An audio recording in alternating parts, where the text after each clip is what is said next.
20 টাকায় দুটো ডাল বড়া, 20 টাকায় দুটো ডাল বড়া। হ্যাঁ, এমনটাই আওয়াজ শুনতে পাওয়া যায় আমাদের ট্রেনে উঠলে পরে। আমি যখন প্রথমবার কলকাতা থেকে পুনেতে আসি তখন আমি আমার হাজবেন্ডকে জিজ্ঞেস করেছিলাম, হ্যাঁ গো ওটা কিসের ডাল বড়া, কারণ আমি বেশিরভাগ আমাদের ওই বিষ্ণুপুরের বাজার থেকে মুসুরের ডালেরই বড়াটা খেয়েছি। এই ধরনের ডাল বড়াগুলো আমার অ্যাকচুয়ালি খাওয়া হয়নি, তাই হাজবেন্ড বলল দুটো নিয়ে খেয়ে দেখো, ভালো লাগলে পরে আবার পরে নিচ্ছি।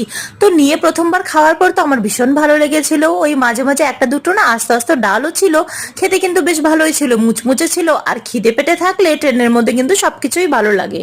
আমার মেয়েটা আবার পেঁয়াজ খায় না, তার জন্য আমি পেঁয়াজ ছাড়া ওর জন্য কটা ভেজে নিলাম আগে, তারপর আমাদের জন্য আবার পেঁয়াজ মিশিয়ে পরে আবার ভেজেছি। খেতে কিন্তু ভীষণ ভালো হয়েছিল, গ্যাসটা সিম করে একদম মুচমুচে করে ভেজেছি, আর কটা আস্তে আস্তে লঙ্কাও ভেজেছি, তার সাথে খেতে কিন্তু ভীষণ টেস্টি লেগেছিল।